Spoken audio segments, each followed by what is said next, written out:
We just finished the podcast. Oh wow, you just finished. Yeah, I need to drink water. I'm not used to talk so much. Okay. Well, okay. I guess maybe we can do a second one, right?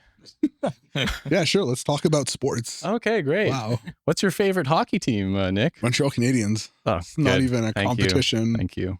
Yeah. It's good stuff. Oh, look, we have someone near us. Hey. Hey. So hey. we started, right?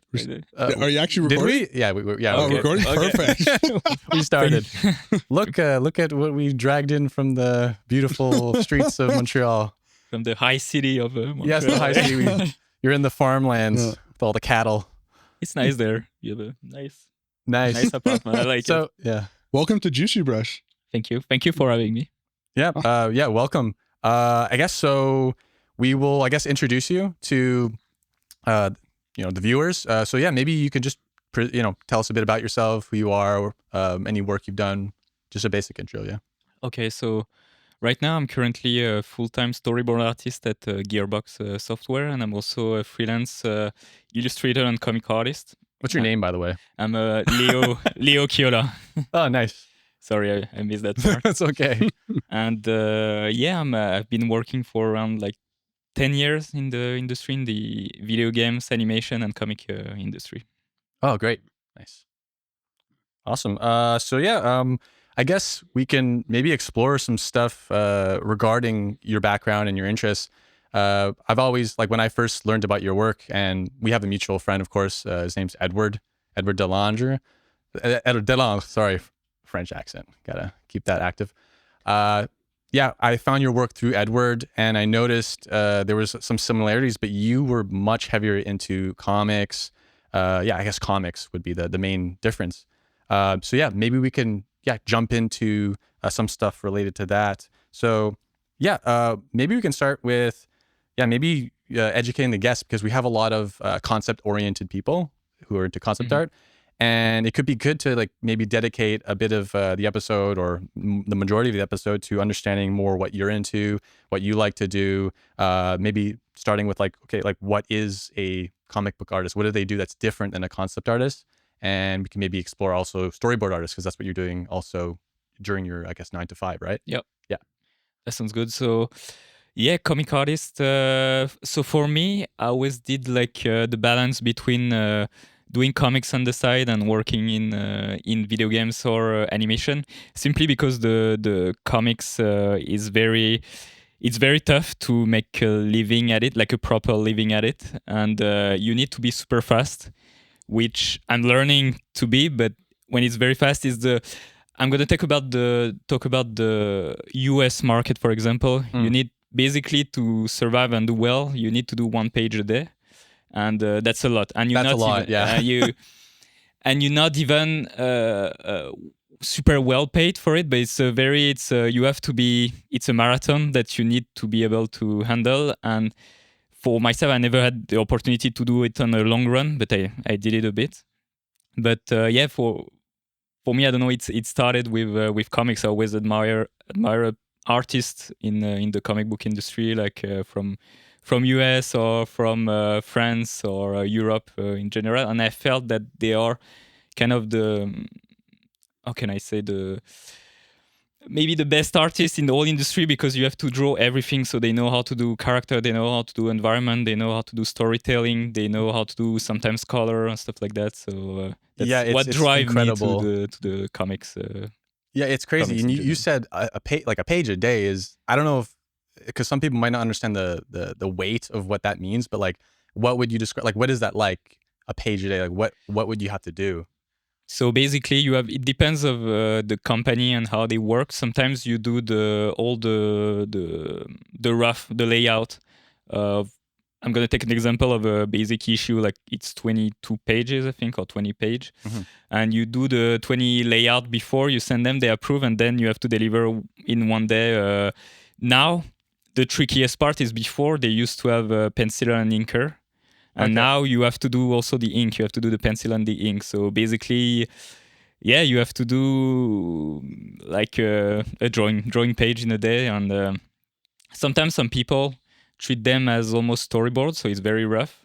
But some people, they are very tight, and it's very demanding. You need to be, I think, again, I'm doing a bit of comics, but I'm not there yet on monthly books, so I'm not totally expert on it. But you need to have enough confidence in your drawing to go, like, no hesitation. You have an idea, you move forward. And I heard from different comic artists also, you need to have kind of a timer, like for every panel, you try to have a timer if you want to survive in the web on the pages. It's But again, it's the US market, because the European market is very much different. Usually you do, that's interesting.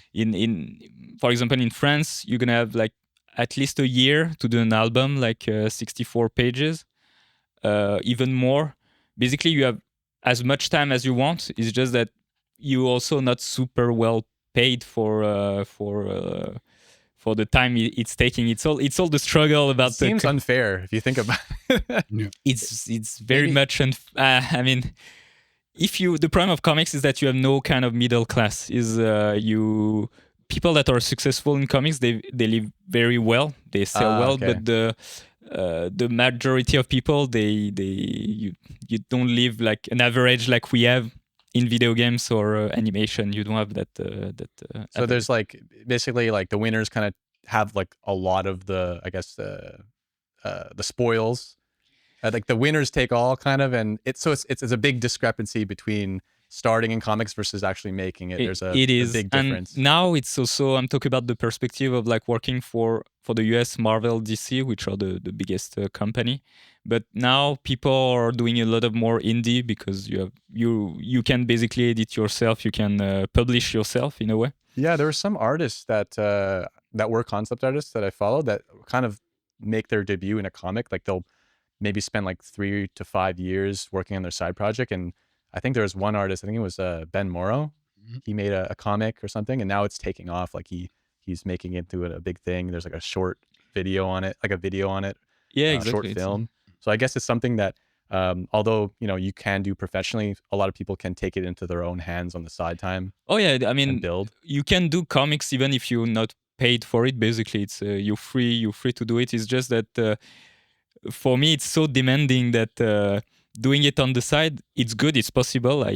I'm keep doing it, but it's very tough to maintain, to produce. Personally, I would like to produce more comics. Yeah, but it's taking a lot of time. Yeah. I know some people, I don't know how popular this is, but I have seen some people actually do their own kind of like online publishing. Yep. And they'll have like a Patreon, and they release issues at their own kind of pace, whether it's once a month or something. So there's a lot of like, I guess like at least more options, I think, is like evolving over time. Oh yeah, a lot. Even with, I don't know how it works exactly, but I know with Webtoon, some people actually doing it. It's now there are many possibilities to do it. What kind of skills does a comic book artist need to have versus, let's say, a video game artist? Because you've done both. Like, what is the main things that separate them, you think? So the main thing I think you need in comics is the storytelling aspect, and you're gonna have a lot of stuff in common with Storyboard, for example, or the cinematographic aspect. But in comics, it's not.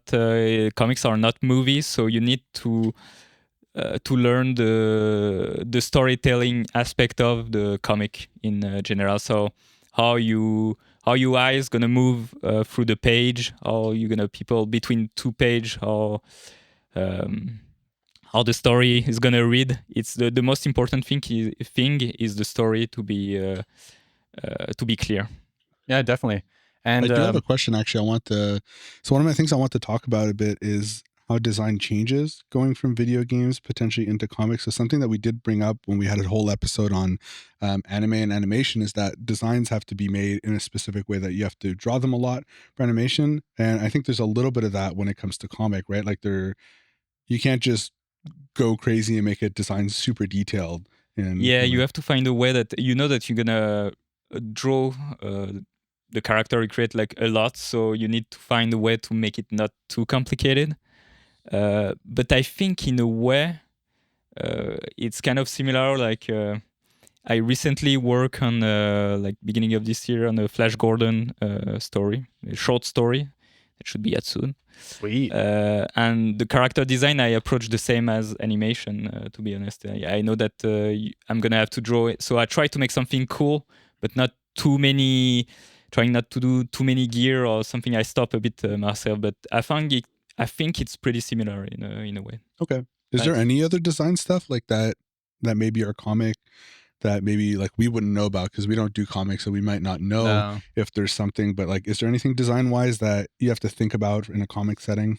No, that a lot of like you're gonna have to, if you have the time, it's all about the time again, because sometimes you're gonna jump in a story and you're gonna be able to design maybe the 3 main characters, but there are so many like characters that are gonna pop and you're not gonna have the time to design them. So you have to keep that in mind, that you're gonna have to design basically on the fly. Like Interesting. you're gonna have a character that appear for 3 pages and you don't have the time. You can do a quick sketch but you're not gonna be able to design everything. So it's also an aspect that is you have to think about. Yeah, damn. It seems like if you learn how to do comics at a high level, like it seems like you are such a well-rounded artist. You have like obviously posing, sketching, but you're also like an illustrator pretty much, and you're a storyteller, a cinematographer. Like all the things come into one pretty much. So yeah, it seems really cool. I guess you work as a storyboard artist as well on your day job, right? Yeah. Okay, and I guess use your skills from comics and then kind of transition to the storyboard, or how did it work for you? Yeah, so basically, I had a portfolio I did a comic book with, so the company name was Digital Dimension, and I did around two comics with them. And it was basically my portfolio for doing storyboard. In video games, it's, again, storyboard is a bit different than in animation, especially where I'm working. Most of the stuff is going to be shot in motion capture, or they're going to refilm it. So the frame I'm drawing are not the final frame you're going to see in the show. In animation, it's different. It's the final piece. So I didn't need the same experience there. But just, the comic aspect helped me to move to storyboard. That's one of the reasons I wanted to move from concept to storyboard, is to be closer to comics in a way. That's really cool. Yeah. Yeah, and it's one of those positions that, I mean, maybe it's just because I'm a concept artist, I don't hear much about it, but like, how does someone get into storyboard? Is there like a certain pathway that artists usually take? I know for concept artists, we have the certain schools we take. There's sometimes you can funnel your way in through, different, teachers will find you, or you'll post your portfolio on ArtStation, all that kind of stuff. But storyboards, like, what would be something that you would do if you want to go in that direction as an artist? So again, the way I did it is a bit strange, because usually you don't get a storyboard job by doing just comics. I was lucky about that. People were receptive about it, because sometimes you do comic stuff and people are gonna be like, "Oh, it's not storyboard." And in animation, again, it's different. You're gonna need to do what they call animatic, like it's your own small cinematic, or how can I say, like. Gather of a storyboard to do one video, and it's going to be your portfolio basically. And for video games, I'm not exactly sure. I think it's probably similar. It's you need to have you need to show that you understand how to represent visually a story, like when you have a script or anything, that you're able to show it visually, the emotion or what you understand from the script. And you need also for the storyboard all the cinematography language, like you understand close-up, establishing shot, stuff like that. It's and perspective. It's important. Yeah, definitely. So when you're kind of like representing a story, you said you have to draw all these pages like so fast. Like, do you have a back and forth with the writer who, like, let's say, writes what the story's going to be about? Because if you have a script, and you kind of have to do the page in one day, like, you kind of miss a bit of that to make sure it's like hitting exactly. So in comics, it's it depends again of with who you're working with. Most of the time, I would say you have the full script wrote by the writer, and you can ask sometimes if you have question, but most of the time you don't even communicate with the writer. Like the editor is the one you communicate with. But sometimes if you do your own stuff with a writer, for example, it's an exchange, like you send a message and you can ask a question, or even sometimes some writer, and that's what they used to do back in the days, it's they give you like just a plot, not even a detailed script of what's gonna happen, and you gonna choose you're gonna draw the pages, and you're gonna choose how many pages are gonna be for this scene, and you choose everything. They don't. You have the plot, so the main ideas, but other than that, you take care of it. That's cool. Sweet. Yeah, I'm curious. I guess we can go maybe to the beginning and see a bit more about like what made you maybe choose this path in general. Yeah, why? I mean, we can just make it very, very general. Like, why did you get into art? I'm curious. Did you just like pick up a pen and it just the whole world just like whoosh, did Batman appear and it's like, oh my god? No, I think it's all the. I think it's probably again comics, and I can remember the first thing that really makes me want to draw stuff was the Spider-Man movie from 2002. So like the first one? Yeah, that was such a good one. Yeah, I was 7 years old, and then I loved the character, I loved the story, and then I started collecting the comics, and I think it's really starting from there that I realized that you could draw those kind of stuff, because when you're a kid you don't really realize that there is a job you can do those stuff. So I started developing that, and then I went a bit to manga, video games, and all combined you realize that what you prefer is the art in those stuff, so you want to do it yourself. So that's how I started. That's super cool. that's awesome. Nice. And you went to, I guess, school after that. Like once you started doing it, like how did you decide that you wanted to do it for a living? Or was that like instantly? You're like, you saw comics, you're like, I'm making this happen. I think so. Pretty early, I wanted to do it. I didn't thought about anything else, to be honest. Oh, okay.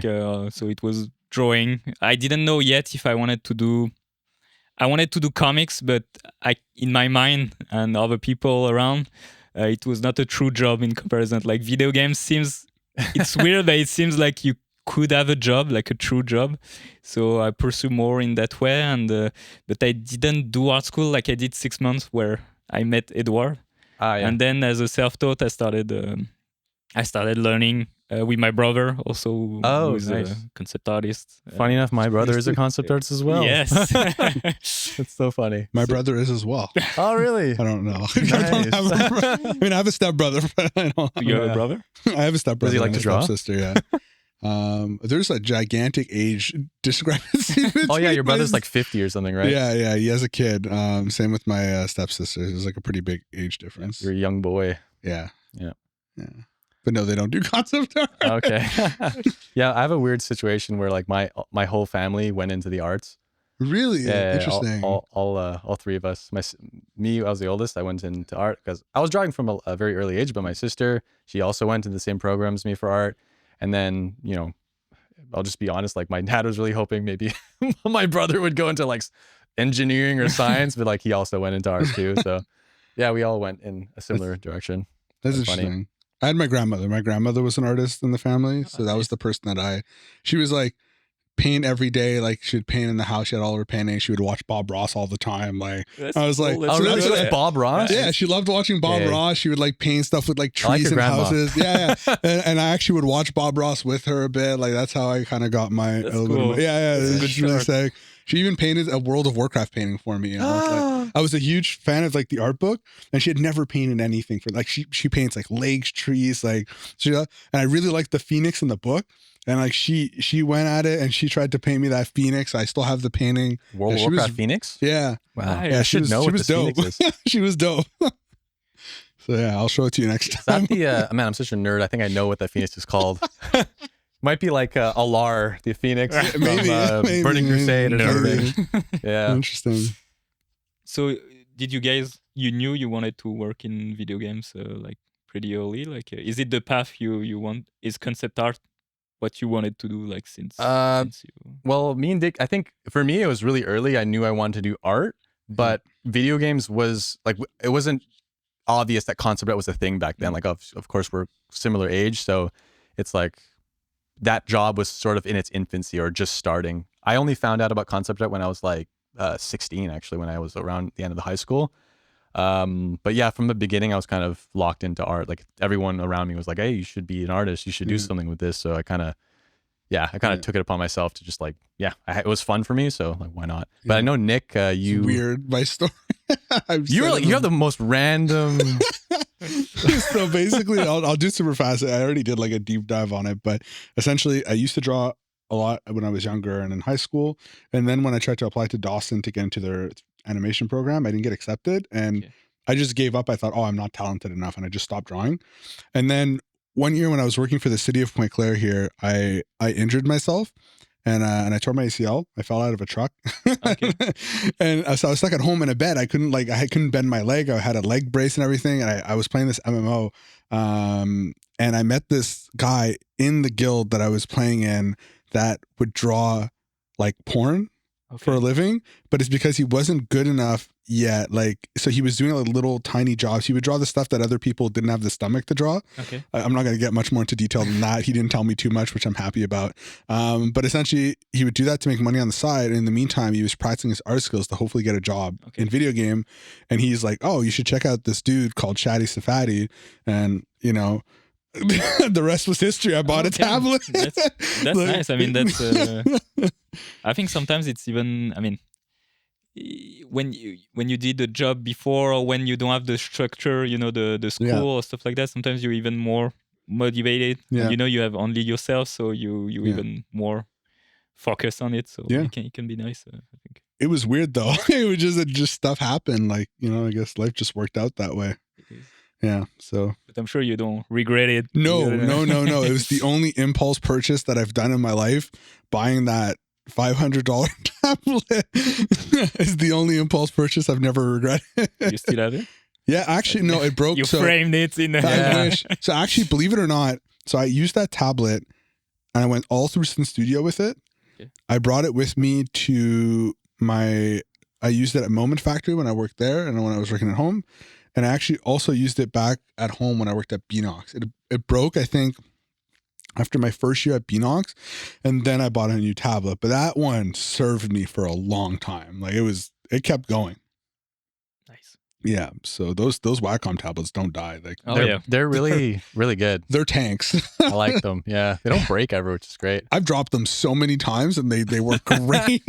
Nice. This is the Intuos or Intuos the Cintiq Medium. Or something. It's the same thing. The Intuos? Medium, yeah, that thing's really solid. None of that screen stuff, you know. You don't like the none of that. You're not the first person I've met that doesn't like the. Do you use the Cintiq? Yeah, I use the Cintiq. Yeah. Okay, for me it was like instant love. Like I'm the same. Like, I used the Intuos for like 5 years because I just didn't have the budget for a Cintiq. Yeah. And then at work I was like, you know, I'm just gonna try a Cintiq. They'll set it up. Yeah. But it was literally like 1 second. Like as soon as I'm like like freaking out, and I never went back. I kept mine for 12 years. I just changed like 2 months ago, but I had my Cintiq, the small, the 13 HD. Yeah. Oh, the 13. And I kept it for 12. I just changed because the screen was starting to have a heavy scratch on it. Okay. But I really. And you upgraded to a bigger one, or you changed? Slightly bigger, the 16. The 16. Okay. I weirdly find the small ones hard to work on. But maybe I'm used to the big. It's just I like the bigger one. It's just the space on the desk. I like having like a bit of space, you know, and seeing my screen. It's more comfortable. Yeah, 100%. Yeah, it's like I don't know. I can't really show anyone, but my studio right now, it's like it literally is half my desk, and then when I want to play games, I have to go to the other side of the desk. So it's like it's this weird, mad scientist kind of. It's just a little tablet. You just lift it off the table, put it on the side, and then you can game. You don't have to worry about this giant screen. You know what? You're right. You're right. Damn. But like, out of curiosity, like, why? I don't know. This is why I don't use a screen. Like, it feels like. I mean, you can have the smaller version and you can move them. That's what I did, like with the. It's a hand-eye coordination thing. So I learned drawing a lot with the lack of with that dimension of the screen. So when I draw on paper or I draw on a screen, like I'm like. But I can't draw. You're actually like the opposite of wow. I think it's just adaptation. It's like a couple of just spending. I'm sure if you have it for a week, you would get used. It's more about. It's a weird feeling. Even with the iPad and the Cintiq, they are different. Yeah, and I think it's more about the habit to using it. That's true, It's not that different. It's a weird feeling at the beginning, but after I think it's okay. Yeah. No, that's fair. I should definitely use it more for line work. Yeah, try it out. Yeah, I think the iPad is exceptional for line work. Yeah, a lot of people like it for lines. There's a very just yummy feeling. It's hard to describe, but it feels really good. I was looking into them. Like, I know they were having gigantic, like, it was between the Cintiq, but the Cintiq are so expensive. Yeah, it And- jumped the price. Yeah. It'll last you so long. Like, I've had mine Yeah. for like 8 years, and it doesn't feel any different.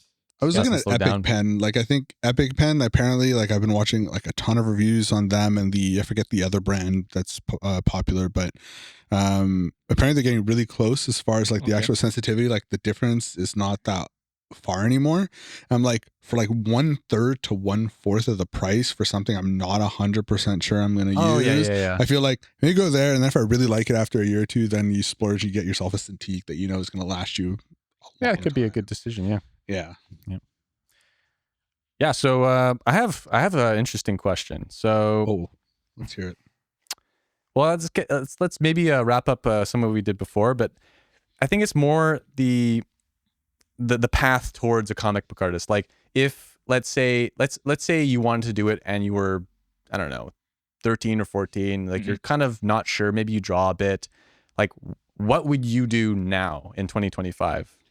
Okay, so I think now the best way would be to do your own comics before, like, especially if you have more time, like if you before going to the industry, or even if you have the time, like doing your own comics would be the best approach, because like the big companies, they, even if you do samples pages, first there is not really a way to reach them. Like, they go before.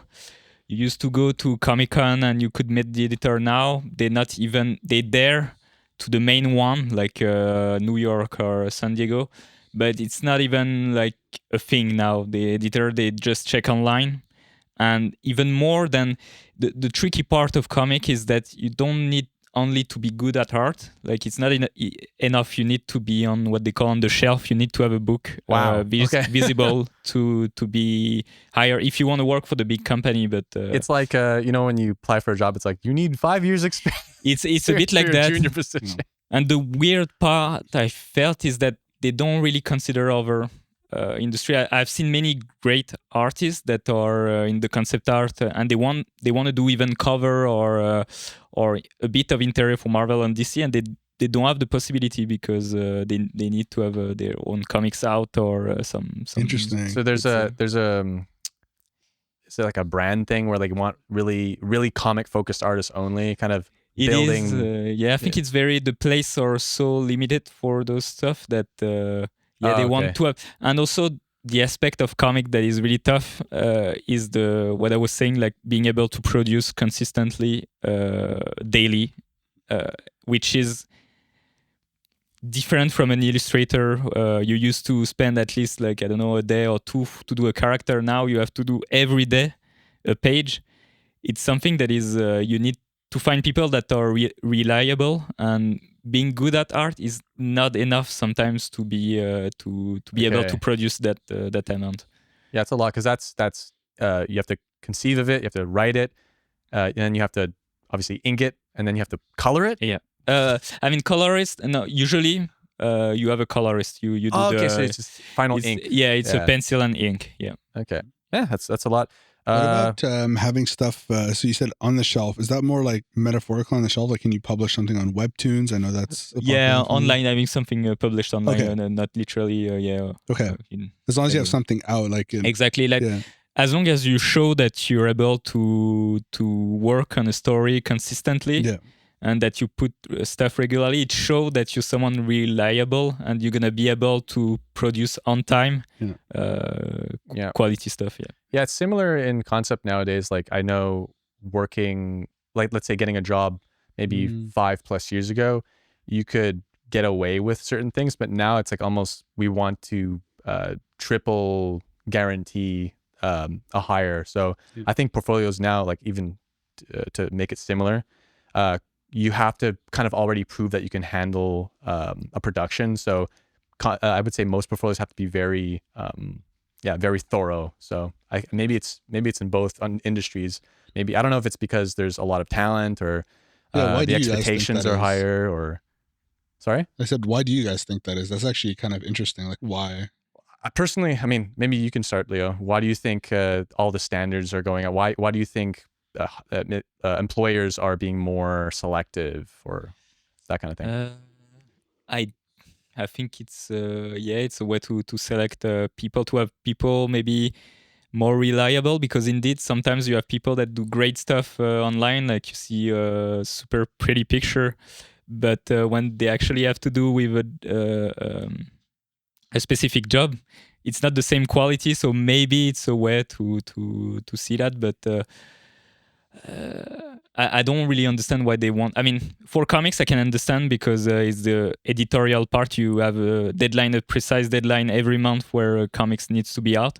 For video games, it's a bit different because usually the deadline are not as strict. No. And so for concept art, I understand that you need to be productive and have a certain amount, but I don't think it should be maybe the main. I mean, depends of your level of expertise too. Of course, if you're a senior or stuff like that, maybe, of course, you need to produce a certain amount. But as a first job, I don't think it should be a main concern. I don't know.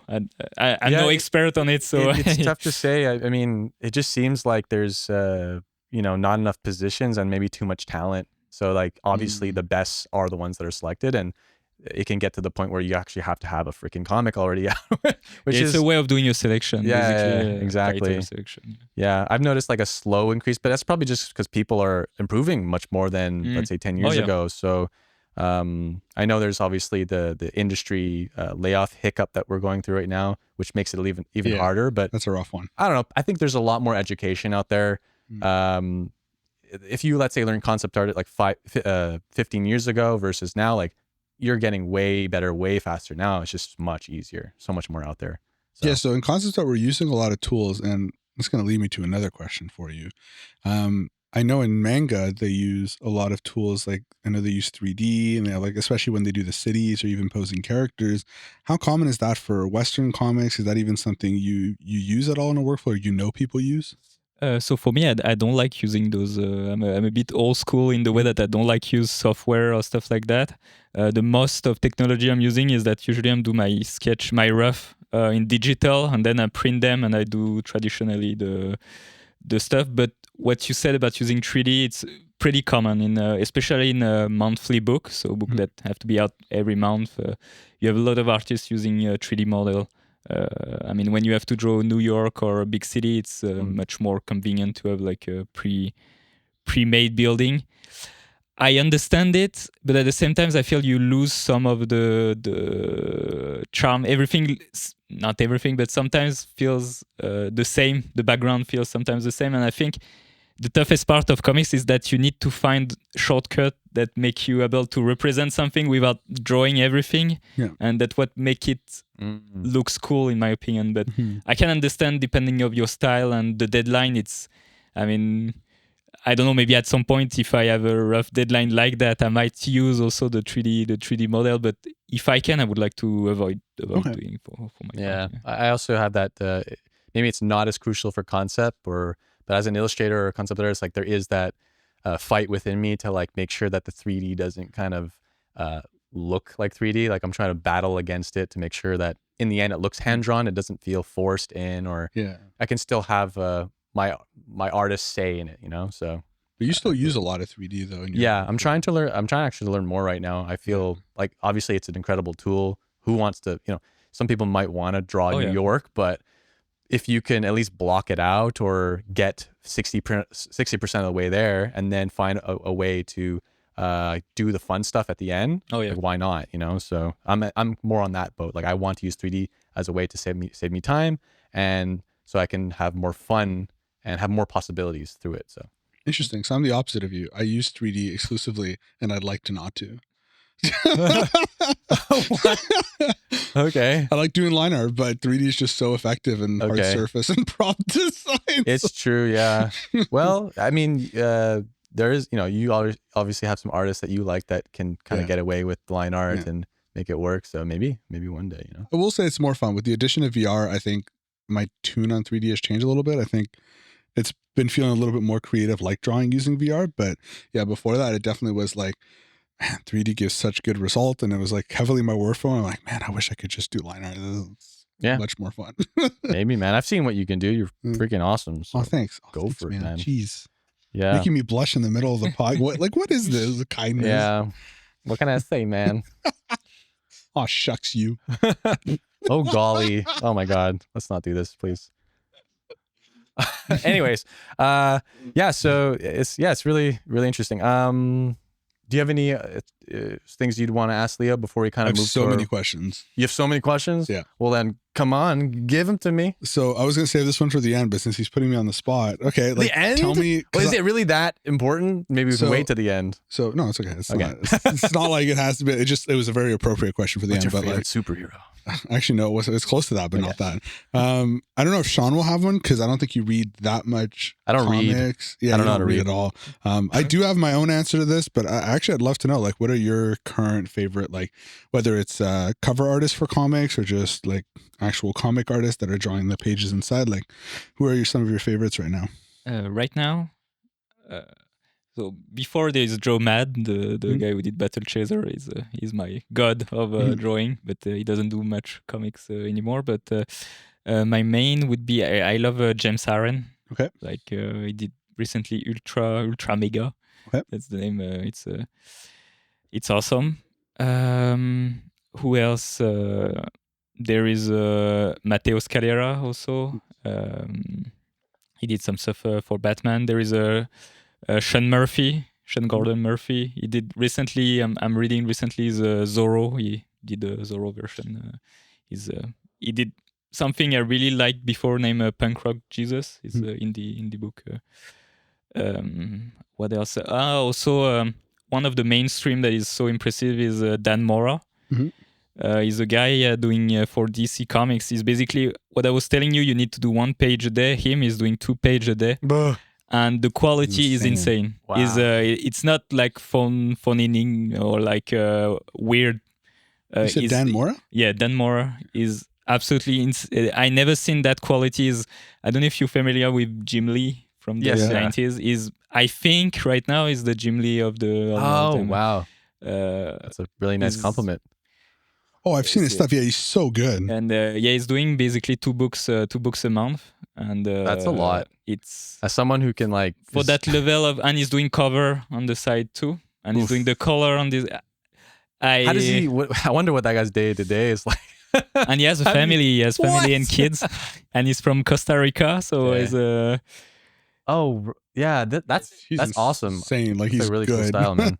And no, it's super impressive. It's for some people it might be very comic booky in the way like superhero type, but it's the well done part in my opinion. And the fact that he does it so fast make it.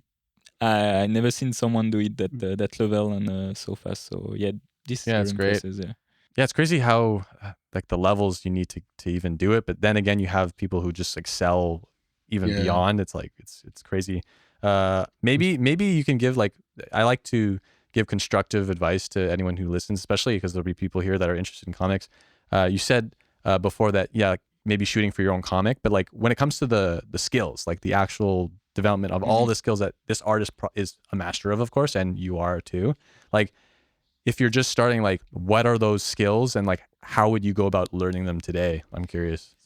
So again, I'm still struggling about them. I'm still learning for comics, so I still feel like I have myself to take those advice. But it would be to try to force yourself to be productive in some manner. Like you don't have to do 1 page a day to start, but trying to give you short deadline, I think would be important. Okay. What if they just started like they don't know what, like maybe they're they've just drawn a bit, like obviously in concept art we have to go through like 2D fundamentals, composition, all that kind of stuff. I mean, it's going to be kind of the similar stuff you need in concept art plus the storytelling. I mean, in concept art, in a way, you have storytelling. So I would say everything from concept art, but I mean, you need to learn composition, perspective, of course, anatomy.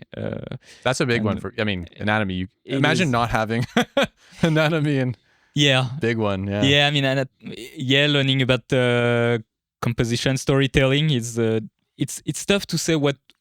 I think if you want to do your comics, I would start by having sometimes dedicated just to learn like the fundamentals, like again all those stuff, and a part where you're doing your actual comics. So you write, just starting by a short story, like I don't know, 10 pages, and you write a short story and you divide by panels. So you start making yourself think visually what you want to represent, and then you work on it. But it's gonna be pretty similar to concept art. Basically, is you have to master the basic theory of working on the drawing aspect.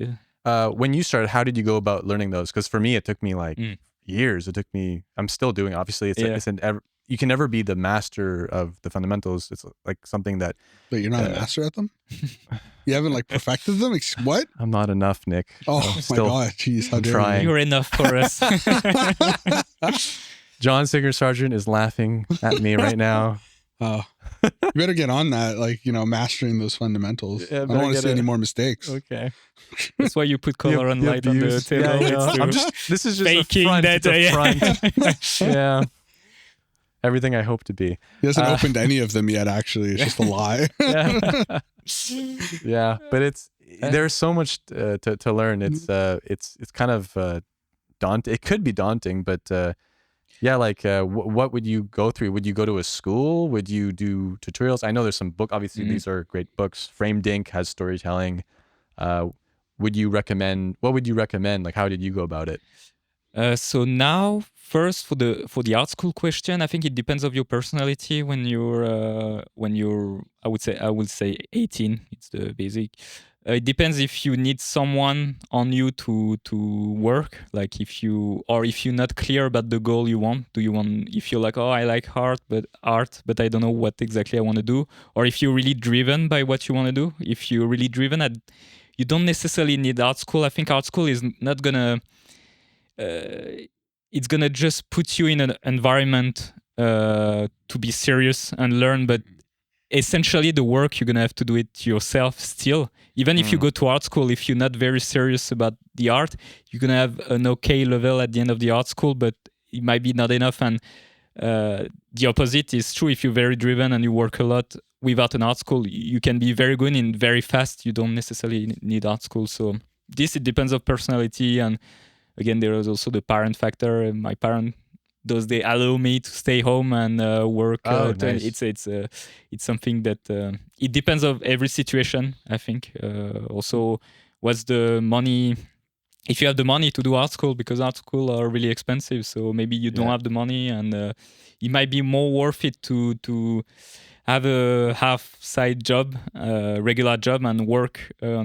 I don't know. It depends of your situation. If you have the luxury to work home for a couple of years and learn, it's possible. And the way I would learn, it's the way I did it before during those I would say 2 years. Is I have half of my day dedicated to study, so. Oh, nice. Gesture. I would focus a lot on gesture drawing. At the beginning, because I wanted to draw mainly character. That's what I was interested in. So I was focusing on gesture, anatomy, and I also added more and more perspective. You need to focus on perspective and also color. I would divide my week. This day I do 2 days of gesture drawing, 1 day of color study, 1 day of anatomy, and I was basically doing exactly. And the other half was doing personal work, trying to have fun, because you need to learn and be serious about art, but at the same time you need to enjoy at some point, because people are gonna feel it if it's too forced, if you don't enjoy it. You need to have that part, and it's also very useful in a way you kind of apply what you learned earlier. If you did some gesture, try to do your own stuff. There's a thing in fine art. I think it's more fine art than concept art, but it's when a student gets trapped in like the academic look, where they actually don't have the practice to actually create something. They've just been training for years and years, and it's almost like they are afraid to jump into the creative task. So I like that. It's always nice to couple your studies with having fun, or trying a project, or trying a comic, like in your case. It is, I think also it's important to assimilate the knowledge, because for me, for example, I remember I copied a book like George Bridgman. It was an anatomy book, and I love it. But I think at the time when I copied it, I didn't understand. Like I copy every day. I did the full book, like 300 pages, all the drawing, but at the end, I learned, but not so much if I had really applied, like really thinking about it. I think there is also this approach that not just because I see sometimes people doing a lot of study, like they do super good study, but it's just you're too comfortable copying something more than understanding, and it takes time. Like for me, it took me so long to understand why I should copy an orange. Like why should I understand? Because people telling you, oh, just copy an orange and that's fine, you're gonna learn. But that's not true. Actually, you need to really analyze what you're looking at, why the light is like that, why the color is like that here, why the shadow has that form, why. But if nobody tells you why you're doing that, you're not gonna learn as much as if you. I think I would approach like that. It's if really I was starting, I would do both. And now with the online resources, I think it's easy to find good courses with the right to understand. Like for example, for me, the color it didn't. I mean, I'm not great at color again, but the basic I have understanding of it. It was just a class by Nathan Fox on schoolism, color and light. Yeah. And it changed my just in couple of video. He explained it so easily that it make it easy for me to at least observe and understand the theory. So sometimes I also took that one. It's good.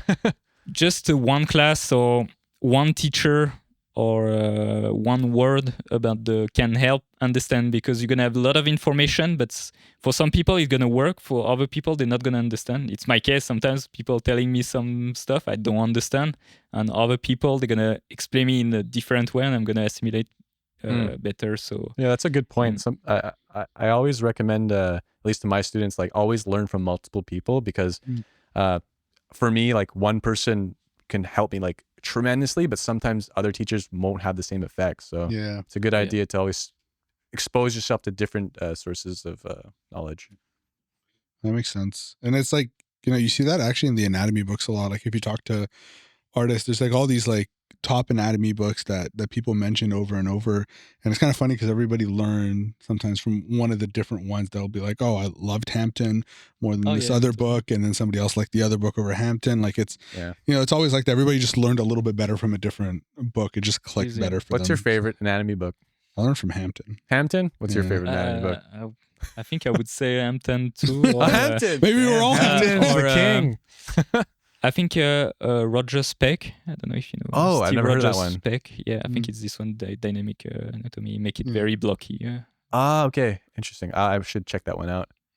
I enjoy Hampton, but also there's one by Samantha Youssef that you like as well. That one changed gesture? My life for gesture. Okay. Yeah, Samantha Youssef for gesture was really good. Changed my life. Really, really good. I don't know. Is it old book? Or? She does a lot of animation like stuff. It's not.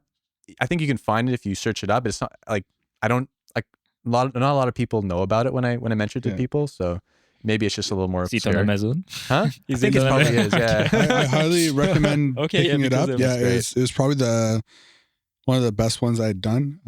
We got it at the school because we were getting like an intensive class by Samantha Youssef. So the school bought us all a copy of the book. But it was really good. Like she looks at gesture in a very specific way. She's a pretty intense teacher. I will say that. She teaches like, I kid you not, like it was, you'd go there and there'd be like easels all set up.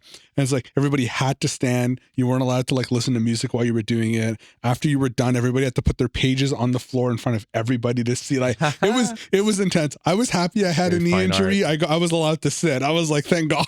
It was intense. It was a lot. You're giving me flashbacks to when I went to Dawson College. Yeah. There was a teacher who, I won't name names, but very reputable for some questionable things. I don't think it was questionable. I speak very highly of Samantha Youssef. I thought she was a phenomenal teacher. Like she was really good. I'm not trying to make her sound like that. Just it's more this old school fine art approach I find. Like where there is this sort of, it's like when you learn. Have you ever seen Whiplash? It's like that guy. That's not this. That's like an old school, like intense. Take out your belt from the 50s shit. Like that's how you learn. Like you get hit. But no, this guy he also did that. he made us all do like a study, like a final project, and we all put them. The only difference is like I would say he's like actually a bit harmful because he made us put them up and he ranked them from best to worst. That's terrible. Yeah, that's not good. Oh, And so there are some people who were crying because no, like come on, we're artists. Jesus, Yeah. like come on, like you think we're gonna be like this isn't like drill sergeant boot camp, right? maybe that's what we all need, a little bit of crying, you know. That's what we need. You heard it here, folks. You know, I think like it's a good, like when I teach, I always like What do you like? I always like to say, like, you know, it's a good class if about you got 3 students to cry. You're like, you know, you Let's just like cut that out of context and make it a short, you know? Let's just put that. yeah. I just for like that's obviously a joke. I do not aim to make any student Well, it's cry. okay. Yeah. Yeah. They'll only see that part. Oh, so, yeah. Oh my god. But yeah, I think that is very old fashioned. Of course, Samantha, like I didn't have a bad experience with her at all. I loved it. I also was there for one of the portions, and she's really sweet and she's very, very good at what she does. And she's just really talented. I think she offers lessons online too. Like she has like online lessons you can take from her. She has her own atelier as well that you can do like where she's at. Like it's awesome. So I'm gonna be honest, I totally lost the train of thought. Okay. We were talking about favorite artist. how to go about I guess learning anatomy books. We mentioned the anatomy. Okay, great. Maybe we can talk about more about your influences. Like I know you and Edward probably learned art together, but you guys look different, of course, with your art style. But there are some similarities. They do look different. Yeah. But I can tell that you guys were hanging around. You guys had an influence on each other. Like, I don't know, maybe I'm wrong, but I'm wondering what your influences were. Like, obviously, maybe you guys looked at the similar things. Maybe you looked at different artists than him. I think we have a similar influence. Like before we knew each other, we discovered that we loved both comics. He was really into like Spawn, for example, and he loved the comics aspect and he loved the painting aspect. And my brother at the time was very much more on the painting aspect. So I had a mix of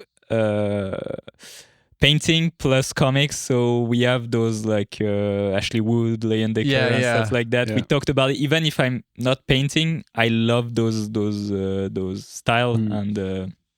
That's why we have some similarities, I think. And also Edouard still loved he really loved the drawing aspect, like that you can find in comic book.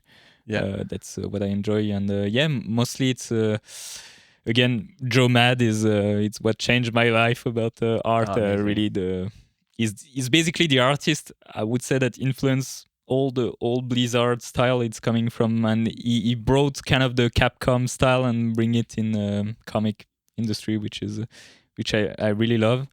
And there was also another one that is more on the that make me discover that in US comics particularly you can have something a bit different. That the standard superhero style was Humberto Ramos is very more animation like in his drawing, so he was a big influence on me.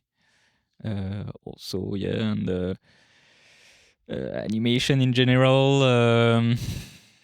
I have I don't know, because it's always changing. I had a lot of comic artists at the time I liked. Now I like a bit less. And other recent one I was talking about, James Aaron. I really like what he's doing. There are also another one that is less known that did concept. His name is Kim Jacinto. He did a bit of comics, but he's doing right now the comics, and he did concept, but amazing style. Sweet. And I need to think about Ludo Lulabi. He's the guy doing a new comic right now, actually. Oh, sweet. And he did some his own comics in Europe, and a bit of new Battle Chaser by Joe Mad. They work together. Sweet. Nice. But I take influence again by mostly comics, because I think the drawing aspect is the strongest in the comics, but also in concept. You have I think a better design sense in concept than maybe in comics part, and also in animation for the shapes, the dynamic, the stuff like that. So That's fair. Awesome. what about you? I guess do you? Influences? I think I do have one for comics. My favorite is Peach Momoko. Oh yeah. Huge fan. I love to get her covers when I get the comics. She's amazing. And her run of Ultimate X-Men, like, just awesome. It is, Yeah. and it's good. It's fresh to have some style like that in comics. She's doing watercolor type of. I don't know if you've seen her watercolor stuff. comic. Here, I'll show It you. reminds me of a guy. I used to. I've never mentioned this before. I usually try to keep it a secret. I worked for a comic book T-shirt company for a year and a half. Oh yeah. Yeah, after I graduated from college. So it was kind of like one of those things where I had an illustration portfolio, but I got like at the vernissage, my boss at the time found me and I got a graphic art position. Okay. And so, yeah, basically mocking up a lot of Marvel, DC t-shirts, comic book t-shirts. And then there was one artist that one of the sellers there. Oh, that's cool. Yeah, she like works fully in watercolor. Yeah, it's awesome. Yeah, she's really good. Yeah. When you said watercolor, I don't know if he works in watercolor, but one of the sellers there, he's like obsessed with this one artist. I think it was Simone Bianchi. Oh, Simone Bianchi. Yeah. And when I saw his work, I was like, damn, like he's amazing. Yeah, that really. It was like the uniqueness of the look that I was like really impressed by. It was really cool. Oh, what does he work in? He works in, is it acrylic or oil or? I want to say, I think maybe acrylic. Acrylic, maybe, yeah. No, I'm not sure. I'm not gonna say, but it might be oil or acrylic. But okay. it's but it has some sort of it just has some like textural kind of look to it, like kind of a foggier textural look to it, and it was always nice. I think he did like a Thor once. I think we tried to mock it up. He did crazy amount of work. He's still working. Like I think he's more than 60 probably, close to 60, and he's been working all the time for. Yeah, that's great. Yeah, it's great that artists can like continue to be relevant when we're old. Like we don't just like burn out as like an athlete or something like that. Like we definitely we're lucky if we can. Yeah, I mean, for me that's why I don't really care about retirement, because I don't want to retire, to be honest. I mean, if I can, I would be happy if I can still work when you're very old. I'm only worried about like the sitting all day kind of thing. Like maybe there's a way around that. I have a feeling that if I keep sitting, especially like how I am doing it now, when I'm like 60, something will just break all of a sudden. But maybe your body adapt and you're just becoming the chair. Your spine just fuses. Yeah, exactly. No, that's true. I think the physical part might be a problem. I guess this is a good segue into like maybe a bit about you and what you like to do outside of work. I know we were talking before about the gym when we grabbed lunch. Like maybe what do you do outside of work? How does that influence also when you work? Like how do you like to structure your life? Do you have a life outside of work? Is the first question. Like it's been a year. I would say that I don't do much. Like I really have a social time is really limited. I really wish to see more people, but no, I'm going to gym. I'm trying to. Because again, I'm seeing it as a long game, and as we're sitting all day, I really need to do it. I'm trying, close to 1 hour per day. You have really big arms, dude. Thank you. I only work arms. What a random. You're just jealous, Nick. Just like, what do you do outside of work? You have really big arms, by the way. He does. It's only by drawing. And he's wearing like a really tight black shirt. It's it's just. I appreciate it, but it's not an interview. He's just complimenting you now. I appreciate it. Can I interview your arms? I like it. Sorry, but I'm trying to doing gym. But I see it more as an obligation more than actually like. And I'm trying to do. I did a bit of guitar. I'm trying to do guitar a bit every day, but I gave up a bit. You know, there's a guitar nearby. I know. You could do you play acoustic? Yes, mainly. Okay. Maybe we can end the podcast with a live performance. There is no way. Like I'll sing. I'll sing while you do it. I got you. I can do battery. Yeah. And I got a tom whatever what are they called, a djembe. Yeah, I do that. A djembe. Yeah. So we got you covered, man. Perfect. Yeah. Please don't play like Wonderwall though. That's the only rule. Or Stairway to Heaven. That's like a that's like a Gosh, my two sacrilege. favorite songs. Okay. No, I'm kidding. I don't even like. Just play Take on Me. I got you. Yeah, I got you.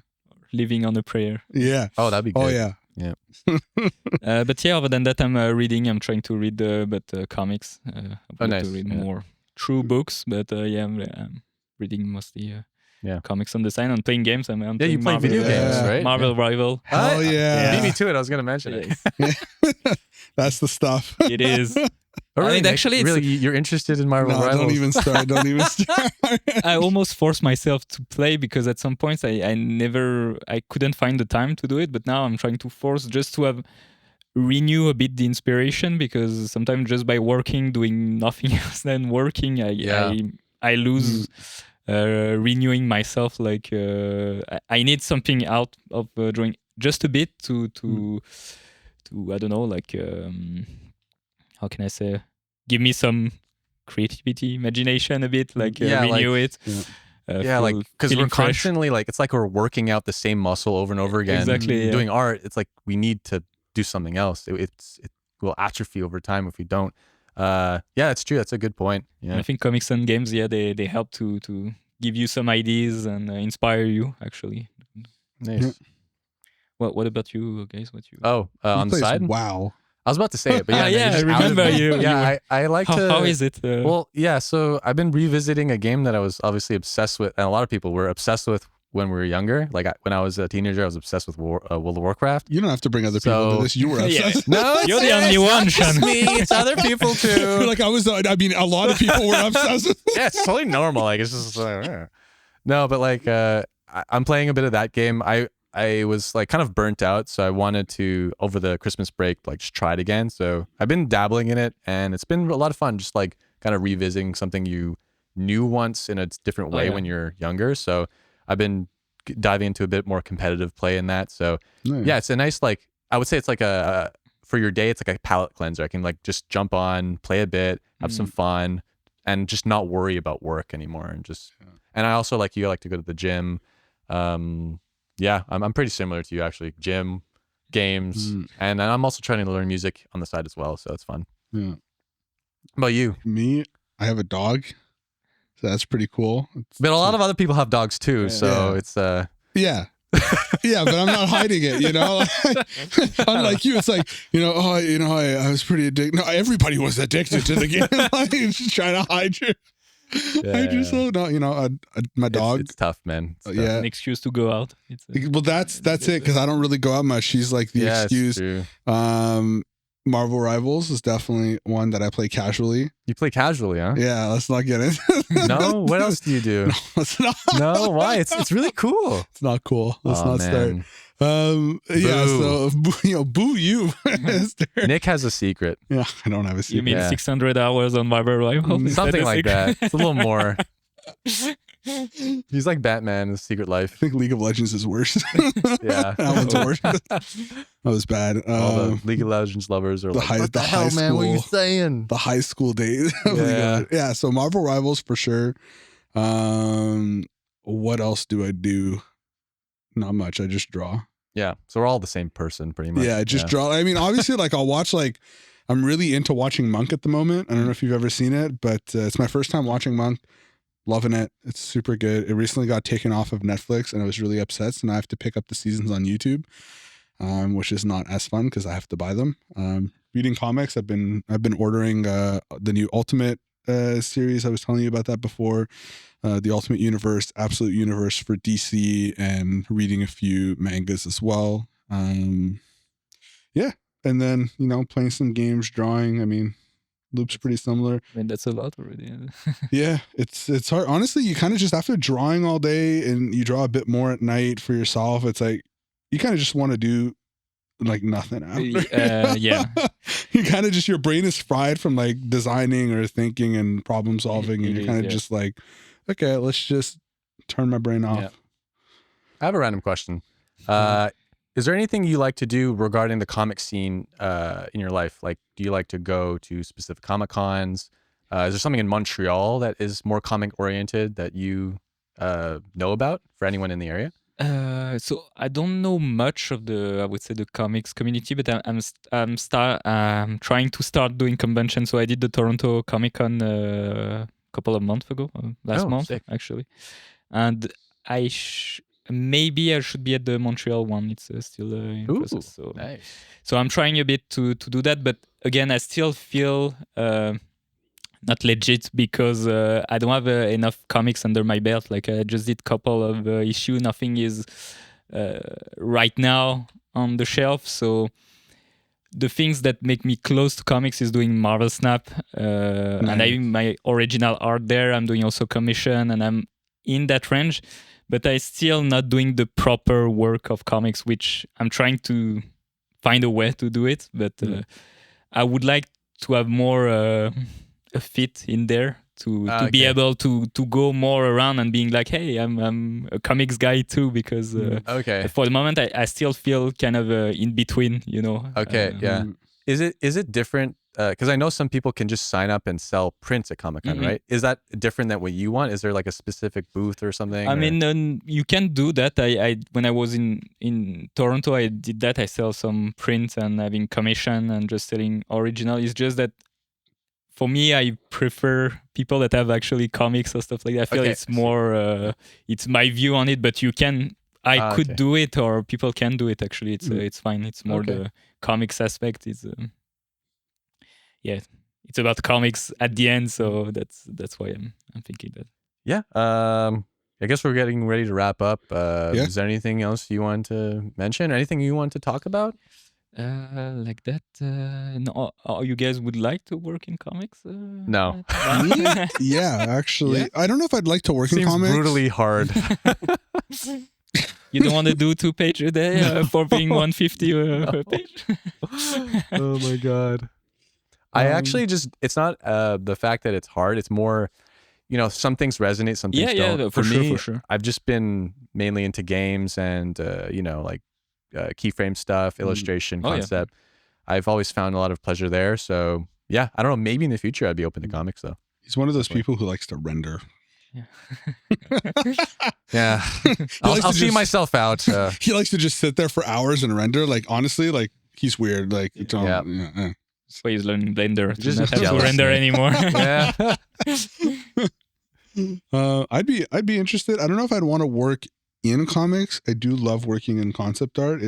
I like the problem. Like, I love puzzles. I love solving stuff. And for me, concept art like hits that sweet spot of problem solving for me. But, you know, it's something that I have wanted to do. I've either wanted to like design my own kind of like characters with like a storyboard to create my own like anime of sorts, or potentially create my own comic. Like, so that's something maybe I would like to attempt and try later down in life, not necessarily this moment. Yeah, but it wouldn't be to like work and have those. That it would be something for fun to do, like myself. I have a random question that came up. It's more on the topic of Burnout, because I know. Have you ever had experiences with it? I know you're working a lot. It's a good game, and you know what? It is. I love Burnout. I love when you grind another person's vehicle against like a rail and then they explode out of the image. Sorry, it was just there. I had to say. Have you played Burnout? No. Okay, so you're game. Oh, my bad. It's a racing game. Yeah. Nice. Anyways, I'm just curious because I like, of all the people I know you work a lot. Like, you're like, oh, I have another job after a job. And I'm curious, and especially since the workload is so high for comics, I'm curious what you do to avoid burnout. How do you balance your life? I think that'd be worth exploring before we end the podcast. I think it's tough. I think it depends on your personality, because I try to, I don't know. I think I enjoy working, and I have specific goal in mind. So that's the way I have the motivation to why I'm spending so much time doing those stuff. I find the satisfaction doing it. So I'm not I'm not feeling that I'm losing my mind on something that are not worth it. So it's worth it for me. So that's how I keep, but I'm not very healthy in the way I'm working too much. I think it's I don't think it's super, but for me it's okay. I'm okay with that. But I think it really depends of people, because for some people it's too much. For some people it's okay. Some people even work even more than what I do, Yeah, and they're I've seen fine with it. varies a lot. So it's tough to speak in general. I don't have like really a tip. That's why I'm trying to play an hour. I don't feel, because what I'm asking myself usually is, if I was not working, what would I do instead? Mm. And the question is like, oh, hang out with people. Okay, I'm okay to miss it, to be honest. It's my personality. It's my personality. I get it. Podcast. I mean, welcome. I'm so happy. I get it. I'm in the same. Yeah. I mean, I love hanging out with people, but if I miss it sometimes, I think I'm okay with it. I don't want to lose friend, but if I miss hanging out, having a drink on Saturday night, I'm okay if I miss it. If I was not working, what should I do instead? I would like to play this game. So that's why I'm giving me this hour of playing game. I think I rather maybe sleep slightly less. It's not a good advice. I don't. I try to have my 8 hours every night, but I prefer maybe sleep slightly less, do my hour of game, and don't feeling frustrated that I didn't do what I wanted to do. I'm trying to. I asking myself, what do I miss actually by working, and I trying to implement those stuff. It helps me to feel not frustrated that, oh, I'm missing this, I'm missing this, I'm missing this. If I was not working, I need to find a way to enjoy the work and also not being frustrated by the stuff I cannot do because of the time working. I think it helps to balance those stuff.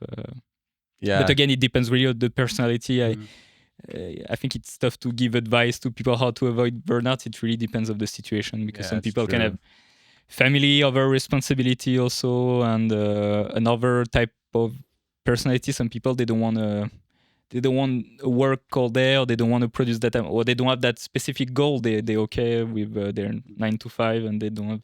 So it depends of. I think it depends of that.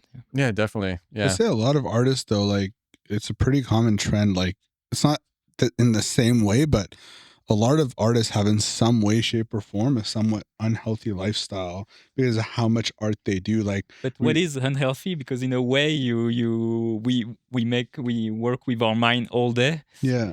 Sure, we're sitting all day. That's the physical part that is unhealthy. Yeah. But at the same time, what is the healthy ways? Is it like having the 9 to 5, going to the gym at that time, going out for a drink at that time? For me, it's not. I don't think I want that type of life. So I think it's finding the balance, that what you're missing and what you can have with. If in your mind you know that you cannot have everything, you need to make some sacrifice. I think you're making you more at peace of okay, this I let go, but this I have it. Or but it's tough. I mean, it's not. It's just in general. Like I find as a field in general, like we don't work in a field where you get the luxury of doing a 9 to 5. Like some people might, as you get more experience, you can get away with that. But like we work in an industry where it's like, one, we do what we love. So we're kind of like a slave to it in the sense that like we want to do more of it anyways, because we enjoy it. But on top of that, it's almost required of you to do more work to keep up, because you get into the industry, you're a junior, and your level's not enough to become an intermediate or a senior yet. So you're expected to keep practicing, keep working on top of your 8 hours a day to be able to get to those positions. Then there's new tools, new workflows, and you're constantly you need to work outside of work to be able to somewhat evolve and keep up as the industry evolves and you evolve as an artist. So yeah, we don't really get that luxury of just being able to clock out right. I don't think that's what we signed up for though. Like at least Is it? I feel like we signed up for it.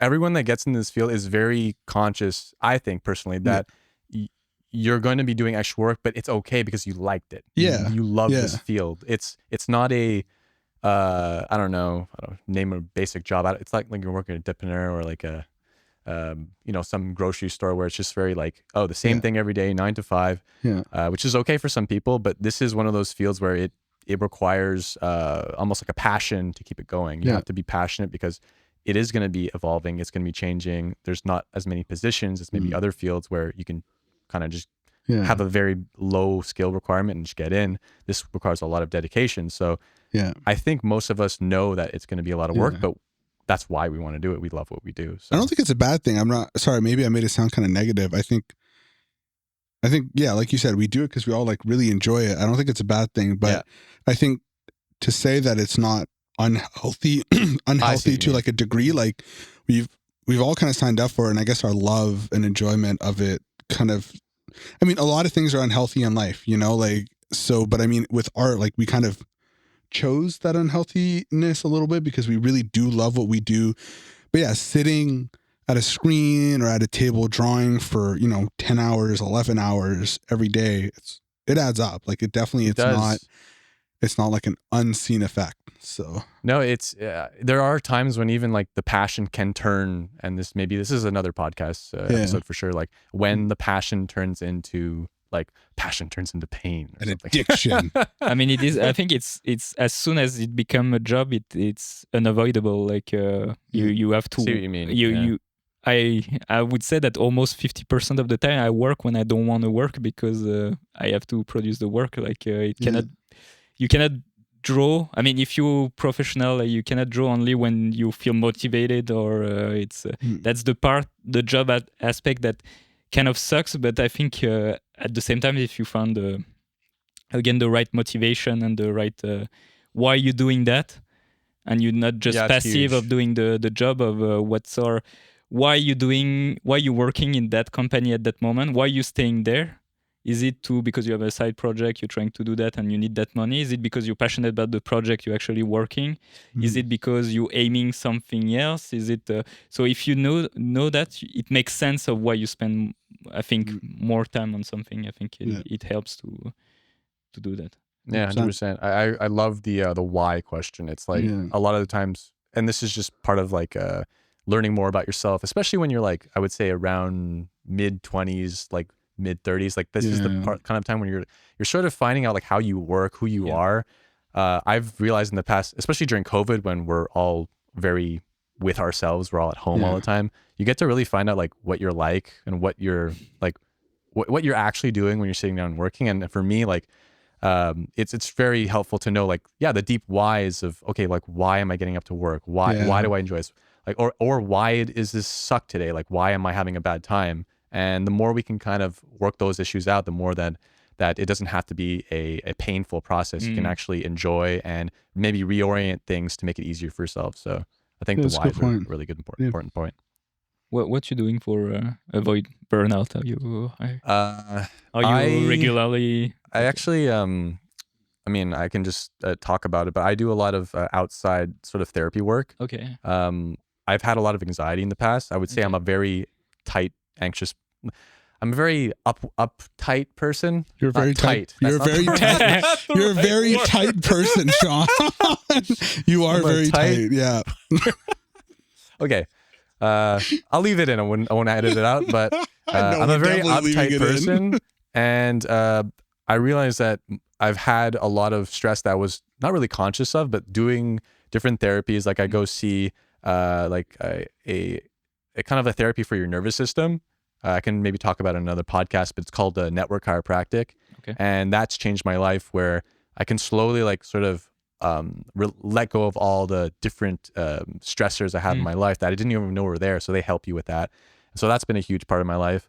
But yeah, it's just slowly making just noticing stuff and making changes. Like I've been trying to work or catch myself when I'm stressing out, chill, maybe go for a walk, maybe spend some more time thinking about what I actually want to do and not doing this art thing because I'm trying to, I don't know. And this is where you do the deep dive into yourself. Like, okay, why am I doing this? I was doing it for not the wrong reasons, but for reasons I don't need to do it for anymore. So it's kind of like finding the whys and then making adjustments. And then you have more energy. So things like that. And obviously, nutrition, getting enough sleep. And just trying to make more good decisions every day. So it's not like you can get to it like a goal where everything's perfect, but you're always getting, just improving every day at it. So it's a way of being at this point. So that's good. Yeah, I handle burnout a little bit differently. Violence tends to be my answer, and as the doctor always says, a fight a day keeps the burnout away. So that's been helping me out a lot. Jokes aside, I don't actually handle burnout very well. I just recently went through my second round of burnout. My first one being outside of a bit after I left Sin Studio. Okay. I got hit with I was doing 12 to 14 hour days, 6 days a week. And then that caught up to me real quickly at one point. The adrenaline kind of faded out and then you get hit with it. I got hit with it recently coming out of last year.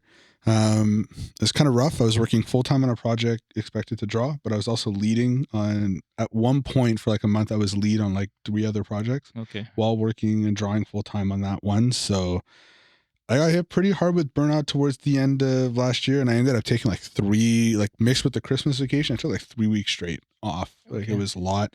But I find for me, it takes like a while. Like the motivation to draw after work is like gone. So usually like what will end up happening is I hit burnout and then I just don't draw after work because I just like the day is like enough. I can't do any more. And then at one point after a little bit, maybe like 2 months, 3 months, it starts like the itchiness of wanting to draw more kicks back in, and then boom. And then 3 years later, burnout again, boom. And then you get back up. And I think I just take it.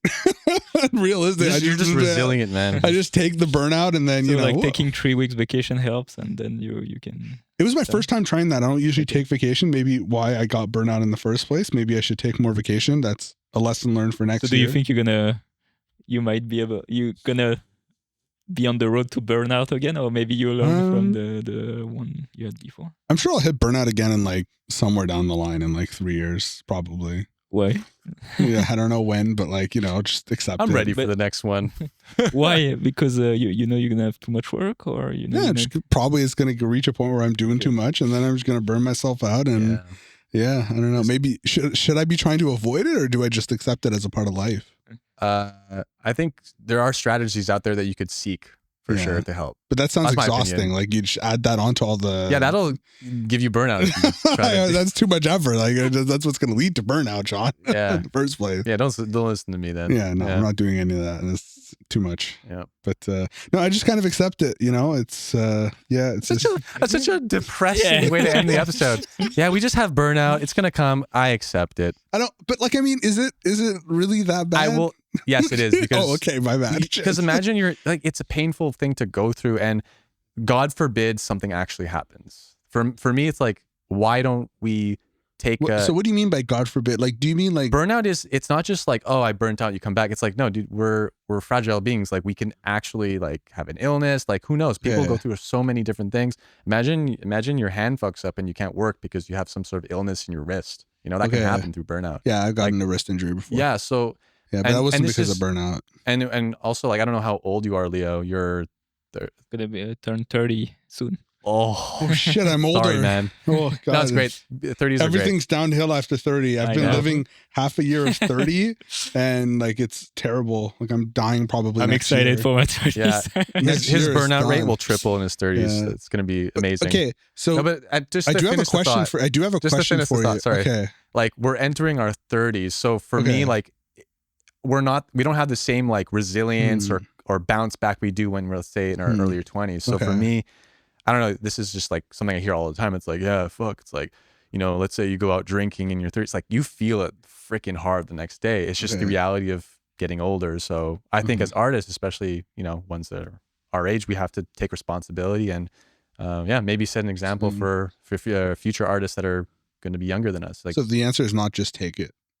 I personally think maybe seeking strategies to deal with it would be great. I do have a question. So, I guess what I define as burnout for me, how it feels like, it's not like burnout is not this thing for me where it's like I'm physically like ill. It's like it's more my motivation is completely gone. Like the desire that you have wanting to draw, that desire of like being excited to do the stuff you're doing at work and designing for, like for me, when I know I've hit burnout, that desire goes away. Like it's just like, I don't want to draw. I don't want to do like these other things. Like I want to do anything but that because I've been doing so much of it for a while now that I hit a point where it's like the motivation just disappears.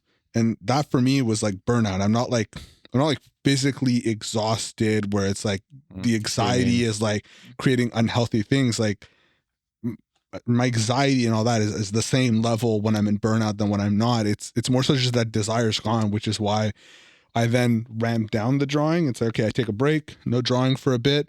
Then I ease back in. It's like, let's just do my work. Let's do my 9 to 5. And then the desire kicks back in after a bit of like, so maybe you just need to have more equilibrium in your life. Maybe it's just that. Maybe. But that's that, you know, I won't say I'm a master at that. Yeah. It takes time. Like sometimes I need to just be like, I don't want to do art for like 2 days straight. Yeah. And usually if I do that, I come back and I don't feel like the weight of, not again. I don't want to draw right now. You know? So maybe it's an equilibrium thing.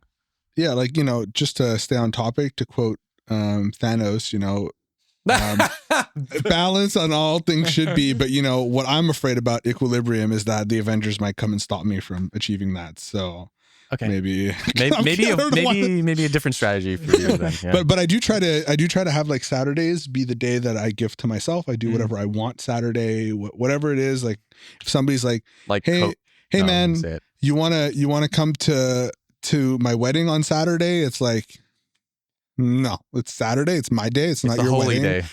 Day. Okay. No, obviously for important stuff you go, but in general, I like to keep Saturday as a day where it's like, you know, I do whatever I want. It's a day for me. It's good advice. Have a little spot in the week just to like, it's for yourself, for you, you know? Yeah. You don't have to do anything. Exactly. You can do whatever you feel like doing and just do that. Yeah.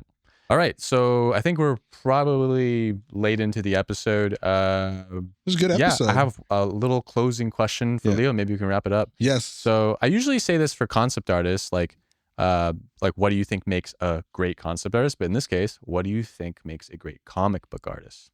I mean, again, I don't know if I'm the one to judge, but I would say what I said, the first one would be storytelling, because sometimes, again, I see some great artists doing comics and it's not working well in comics because the storytelling is not here. It's actually really something apart. Yeah. The second one would be, for my preference, is really having a strong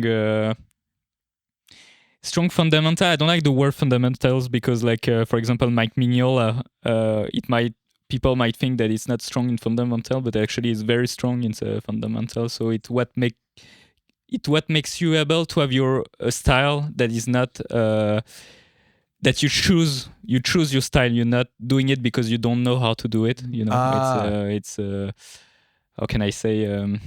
It's a conscious effort because you have the tool to do it. But if you don't have a strong fundamental, you cannot do the stuff. So I feel it's the illustrative part. I love I love when.